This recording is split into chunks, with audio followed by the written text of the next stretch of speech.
കുട്ടി പോലീസിന്റെ അമരക്കാരൻ പ്രധാനമന്ത്രി നരേന്ദ്രമോദി പോലും പ്രശംസിച്ച പോലീസ് ഉദ്യോഗസ്ഥൻ IGP വിജയനെതിരെ നടപടി എന്തിനായിരുന്നു? ആർക്കു വേണ്ടിയായിരുന്നു? തികച്ചും പോലീസിലെ ഉന്നത ഉദ്യോഗസ്ഥരുടെ പകപോക്കൽ. പ്രധാനമന്ത്രി നരേന്ദ്രമോദിയുടെ ഗുഡ് ബുക്കിൽ ഉള്ളതുകൊണ്ട് തന്നെ RSSകാരൻ എന്ന ആക്ഷേപം. പൊതുമേഖലാ സ്ഥാപനമായ കേരള ബുക്സ് ആൻഡ് പബ്ലിക്കേഷൻസിന്റെ MDയുമായിരുന്ന P വിജയൻ CPMന്റെ താൽപര്യം സംരക്ഷിക്കുന്നില്ല എന്ന ആരോപണം. ഇങ്ങനെ ആരോപിച്ച് ഇടത് യൂണിയനുകൾ എതിർപ്പുമായി രംഗത്ത്. പ്രധാനമന്ത്രിയുടെ മൻ കി ബാത്തിന്റെ 100ാം എപ്പിസോഡിലേക്ക് ക്ഷണം.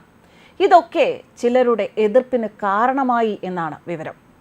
എന്തായാലും ഒടുവിൽ അദ്ദേഹത്തെ സ്നേഹിച്ച, ആരാധിച്ച, ബഹുമാനിച്ചവർ കാത്തിരുന്ന ആ വാർത്ത പുറത്തു വന്നിരിക്കുകയാണ്.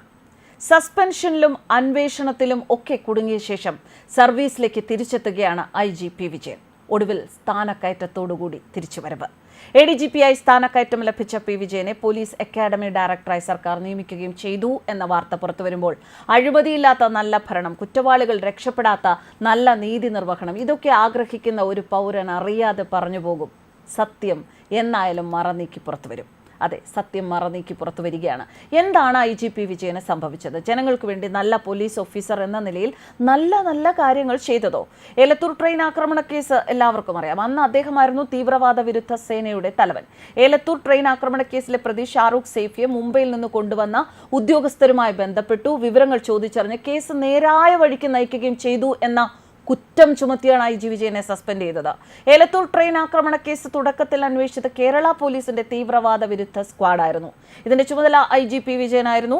കേസ് അന്വേഷണം NIA ഏറ്റെടുത്തതിന് പിന്നാലെ അദ്ദേഹത്തെ ചുമതലയിൽ നിന്ന് നീക്കുകയും ചെയ്തു. ഉദ്യോഗ മികവിന് ദേശീയവും അന്തർദേശീയവുമായ നിരവധി പുരസ്കാരങ്ങൾ നേടിയിട്ടുള്ള, പ്രധാനമന്ത്രി നരേന്ദ്രമോദിയുടെ പോലും പ്രശംസ നേടിയിട്ടുള്ള കേരള പോലീസിന്റെ അഭിമാനമായ ഉദ്യോഗസ്ഥനാണ് IGP വിജയൻ. ഏലത്തൂർ ട്രെയിൻ തീവെപ്പ് കേസിന്റെ വിശദാംശങ്ങൾ IG വിജയൻ രാജ്യത്തെ എല്ലാ സംസ്ഥാനങ്ങളിലെയും ഭീകരവിരുദ്ധ സ്ക്വാഡുകൾക്ക് കൈമാറിയിരുന്നു. അതേ തുടർന്ന് മഹാരാഷ്ട്ര ATS ആണ് അവിടെ ഒരു ഗവൺമെന്റ് ക്ലിനിക്കിൽ ചികിത്സയ്ക്ക് വന്ന ഷാറൂഖ് സൈഫിയുടെ വിവരങ്ങൾ കേരളത്തിലെ തലവനായ IG വിജയന് കൈമാറുന്നത്. എന്നാൽ മഹാരാഷ്ട്രയിൽ നേരിട്ട് കേരള പോലീസ് വന്ന് പ്രതിയെ അറസ്റ്റ് ചെയ്യണം എന്ന മഹാരാഷ്ട്ര പോലീസിന്റെ ആവശ്യം അദ്ദേഹം തള്ളി. മഹാരാഷ്ട്ര പോലീസ് നേരിട്ട് ഷാറൂഖ് സൈഫിയെ അറസ്റ്റ് ചെയ്തു. തുടർന്ന് പ്രതിയുടെ ചിത്രങ്ങൾ അദ്ദേഹത്തിന് കൈമാറുകയും ചെയ്തു. ഈ ചിത്രങ്ങളും വിവരങ്ങളും IG നേരിട്ട് കേരളത്തിലെ മാധ്യമങ്ങൾക്ക് കൈമാറി. ഇത് കേരളത്തിലെ ഉന്നത ഉദ്യോഗസ്ഥർക്ക് അസ്വസ്ഥത ഉണ്ടാക്കി. അതേ ആഴ്ച തന്നെ IGയുടെ സസ്പെൻഷനിൽ അത് കലാശിക്കുകയും ചെയ്തു. മറ്റ് സംസ്ഥാനങ്ങളിലെ ATSകൾ കമ്മ്യൂണിക്കേറ്റ് ചെയ്തത് കേരളത്തിലെ ATSുമായിരുന്നു. ഇതിൽ ചില അസ്വാരസ്യങ്ങൾ അന്വേഷണ സമയത്ത് പോലീസ് തലപ്പത്ത് നിലനിന്നിരുന്നു. ആന്റി ടെററിസ്റ്റ് സ്ക്വാഡിൽ നിന്നാണ് ഏലത്തൂർ തീവെപ്പ് കേസിലെ പ്രതിയുടെ ചിത്രം ചോർന്നത് എന്നും ആക്ഷേപമുണ്ടായിരുന്നു. തിരിച്ചറിയൽ പരേഡിന് മുൻപ് പ്രതിയുടെ ചിത്രം പുറത്തുപോയതും പ്രതിയുമായി കേരള പോലീസിന്റെ യാത്രാ വിവരം ചോർന്നതും പ്രതിയുടെ ദൃശ്യങ്ങൾ TV ചാനൽ പകർത്തി പുറത്തുവിട്ടതുമൊക്കെ ATSന്റെ വീഴ്ചയായി ചിത്രീകരിക്കപ്പെട്ടു. ഏലത്തൂർ ട്രെയിൻ തീവെപ്പ് കേസ് പ്രതി ഷാറൂഖ് സൈഫിയെ മഹാരാഷ്ട്രയിൽ നിന്ന് കൊണ്ടുവന്ന ഫോട്ടോയും വീഡിയോയും പുറത്തുവിട്ടത് മഹാരാഷ്ട്ര ATS ആണ്. എങ്കിലും ആ കുറ്റവും വിജയന്റെ പേരിലാക്കി. പ്രതിയെ കേരളത്തിലെത്തിച്ച DYSP, ADGP, IG, SP, DYSP ഇവരൊക്കെ വിളിച്ചുവെങ്കിലും കുറ്റക്കാരൻ വിജയൻ മാത്രമായി. പ്രതിയുടെ യാത്രാമാർഗം പുറത്തായത് തീവ്രവാദികളുടെ ആക്രമണത്തിന് ഇടയാക്കും എന്നായിരുന്നു അദ്ദേഹത്തെ കുറ്റപ്പെടുത്തി പറഞ്ഞത്. കേരള പോലീസിനെ കാലവും അഭിമാനിക്കാവുന്ന നൂതന പദ്ധതികൾ ആവിഷ്കരിച്ച് നടപ്പിലാക്കിയ ഉദ്യോഗസ്ഥൻ. സ്റ്റുഡൻസ് പോലീസ് കേഡറ്റും പുണ്യം പൂങ്കാവനവും അതിൽ ചിലത് മാത്രം. നിയമം, അച്ചടക്കം, പൗരബോധം, എങ്ങനെ ഒരു നല്ല പൗരനാകാം എന്നിവയെക്കുറിച്ച് ഹൈസ്കൂൾ വിദ്യാർത്ഥികളെ പരിശീലിപ്പിച്ച് ഒരു ജനാധിപത്യ സമൂഹത്തിന്റെ ഭാവിയെ സൃഷ്ടിക്കുന്നതിൽ ശ്രദ്ധ കേന്ദ്രീകരിക്കുന്ന സ്റ്റുഡന്റ് പോലീസ് കേഡറ്റ് പദ്ധതി വിജയന്റെ മാത്രം ആശയമായിരുന്നു. കുട്ടികളോടുള്ള ഞങ്ങളുടെ ഉത്തരവാദിത്തം, hope, clean campus, safe campus initiative എന്നിവയും വിജയന്റെ ആശയങ്ങളായിരുന്നു. ഇന്നും കേരളത്തിലെ ഭീകരവിരുദ്ധ സ്ക്വാഡ് നാദനില്ലാ കളരിയാണ്.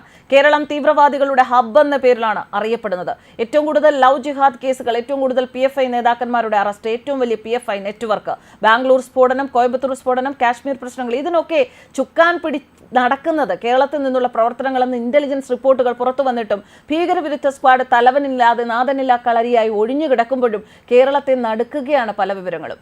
പുരാവസ്തു തട്ടിപ്പ് കേസിലെ പ്രതിയോടൊപ്പം പടമെടുത്ത് രസിച്ചവർ പോലും യാതൊരു നടപടിക്കും വിധേയരാകാതെ തുടരുമ്പോൾ P വിജയനെതിരായ നടപടി ശുദ്ധമായ പകപോക്കലാണ് എന്ന ആരോപണം ശക്തമായിരുന്നു. എന്തായാലും ഇതൊക്കെ ആർക്കു വേണ്ടിയാണ് എന്ന ചോദ്യം ഉത്തരം കിട്ടാതെ തുടരുകയാണ്. പക്ഷെ അദ്ദേഹത്തെ ഇത്രയും കാലം ഒതുക്കി നിർത്തിയത് എന്തിനായിരുന്നു? ആർക്കു വേണ്ടിയായിരുന്നു? നമ്മുടെ നിലവിലെ സംവിധാനത്തിന്റെ ന്യൂനത അല്ലേ? ഇതൊക്കെ അതാണ് കാണിക്കുന്നത്. മികവോടെ ജോലി ചെയ്യുന്നവരെ, രാജ്യത്തിന് വേണ്ട നല്ല ഉദ്യോഗസ്ഥരെ ഇങ്ങനെ ഒതുക്കി മൂലക്കിരുത്തുമ്പോൾ ആരുടെയൊക്കെയോ ലക്ഷ്യങ്ങളല്ലേ ഇവിടെ വിജയം കാണുന്നത്? പൊതുസമൂഹം ഇത്തരം ചോദ്യങ്ങൾ ഉന്നയിക്കണം. കേരളത്തിൽ ഏറ്റവും കൂടുതൽ കേസുകൾ തെളിയിപ്പിക്കപ്പെട്ട ഷാഡോ പോലീസിംഗ് സംവിധാനത്തിന് പിന്നിലും വിജയനായിരുന്നു. കൊച്ചി സിറ്റി പോലീസ് കമ്മീഷണർ ആയിരിക്കവെയായിരുന്നു ഈ സംവിധാനം അദ്ദേഹം തുടങ്ങിയത്. ശബരിമലയിൽ സ്പെഷ്യൽ ഓഫീസറായിരുന്ന വേളയിലും തന്റേതായ വ്യക്തിമുദ്ര പതിപ്പിച്ച പരിപാടി സംഘടിപ്പിക്കാൻ അദ്ദേഹത്തിന് സാധിച്ചു. പുണ്യം പൂങ്കാവനം എന്ന പദ്ധതി ഹൈക്കോടതി പോലും പ്രശംസിച്ചത് ഈ ഉദ്യോഗസ്ഥന്റെ ആത്മാർത്ഥതയ്ക്ക് ലഭിച്ച അംഗീകാരമായിരുന്നു. ഉമ്മൻചാണ്ടി സർക്കാരിനെതിരെ ഇടതുമുന്നണി സർക്കാർ സംഘടിപ്പിച്ച സെക്രട്ടേറിയറ്റ് ഉപരോധ സമരത്തിൽ പി വിജയന്റെ നേതൃപാടവം ഏറെ പ്രശംസിക്കപ്പെട്ട ഒരു സംഭവമാണ്. 10,000 അണിനിരന്ന സമരത്തെ നിയന്ത്രിക്കുക എന്നത് പോലീസിന് ഏറ്റവും ശ്രമകരമായ ജോലിയായിരുന്നു. എന്നാൽ ഭരണപക്ഷത്തിന്റെയും പ്രതിപക്ഷത്തിന്റെയും പ്രശംസ നേടിക്കൊണ്ടായിരുന്നു പോലീസിന്റെ ഇടപെടൽ ഈ സമരത്തിൽ ഉണ്ടായിരുന്നത്. ജനങ്ങളുടെയും സമരക്കാരുടെയും സുരക്ഷ ഉറപ്പുവരുത്താൻ വിജയൻ എന്ന പോലീസ് ഉദ്യോഗസ്ഥന് സാധിച്ചിരുന്നു. ഒരേ സമയം ജനങ്ങൾക്ക് വേണ്ടിയും സർക്കാരിന് വേണ്ടിയും എല്ലാവർക്കും വേണ്ടിയും നിഷ്പക്ഷമായി നിലനിൽക്കാൻ സാധിക്കുന്ന ഒരു ഉദ്യോഗസ്ഥനാണ് താനെന്ന് പലതവണ അദ്ദേഹം തെളിയിച്ചിട്ടുണ്ട്. എന്തായാലും അദ്ദേഹത്തിന്റെ തിരിച്ചുവരവ്, അദ്ദേഹത്തെ സ്നേഹിക്കുന്ന, ബഹുമാനിക്കുന്ന, ആരാധിക്കുന്ന, കുറ്റമറ്റ നീതി നിർവഹണം ഈ രാജ്യത്ത് നടപ്പാകണം, ഈ സംസ്ഥാനത്ത് നടപ്പാകണമെന്ന് ആഗ്രഹിക്കുന്ന ഓരോ പൗരനും ആശ്വാസം തരുന്ന, സന്തോഷം തരുന്ന, അഭിമാനം തരുന്ന വാർത്ത തന്നെയാണ്. അദ്ദേഹത്തിന് എല്ലാ ആശംസകളും ഞങ്ങളും നേരുന്നു. News desk കർമാനസ്.